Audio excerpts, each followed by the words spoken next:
We are going to start calculating different things relating to heat and energy transfer. Here we have a formula often referred to as the MCAT formula because it kind of looks like it spells MCAT. In our formula, Q is going to be equal to heat, and that unit is going to be either joules or calories.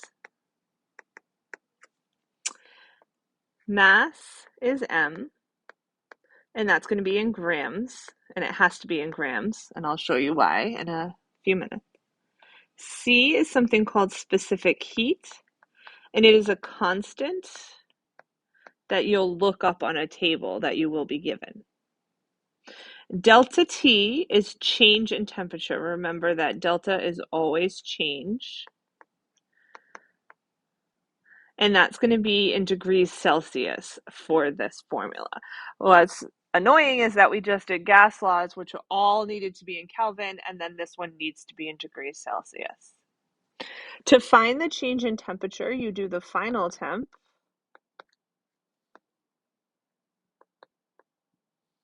minus the initial temp. Easier way to write that, T with the subscript F minus Ti.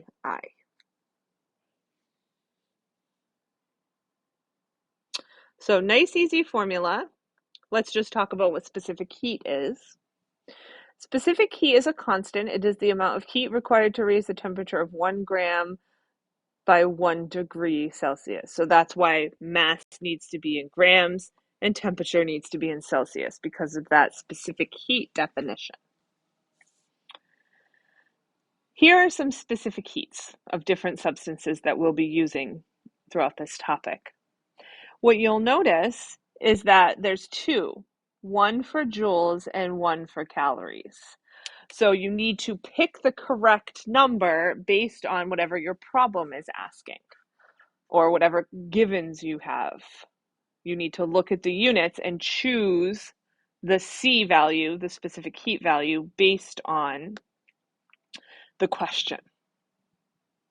So let's take a look at one. This asks for calories of heat. So it tells us we want it in calories, but it's going to be Q. The mass is 1,000 grams, so that's M. And then we have two temperatures here.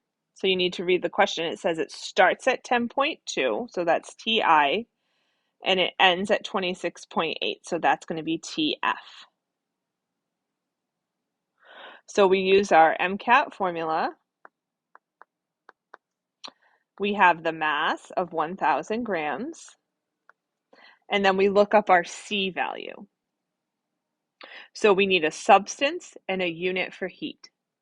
Our substance here is water, and our unit for heat is calories.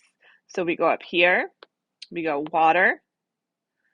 This is the number for joules, so we don't want that one. We want to go to the number for calories. So the number we're going to plug in for C in this problem is 1.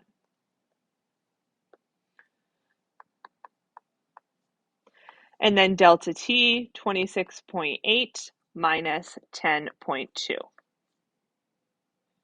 When you do out that math, making sure you do the subtraction first because it's in parentheses, you get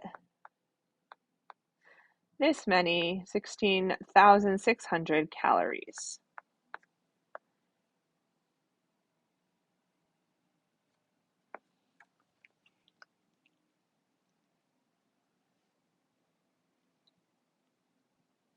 So let's take a look at another type of question.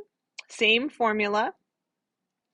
Here we have a quantity of aluminum is heated from 25 degrees Celsius to 36 degrees Celsius, so that's Ti and Tf, absorbing 1,358.5 joules. That's our Q. We are looking for the mass. So we start with our MCAT formula, but this time I'm going to solve for M before I start plugging things in. So we have Q over C delta T equals M. Start plugging those things in.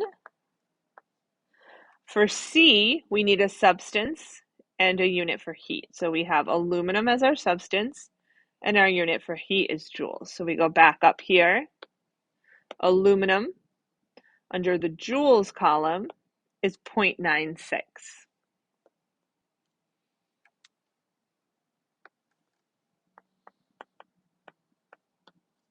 And then our delta T, 36 minus 25. So make sure you do that subtraction, do that out, and you get 129 grams of aluminum.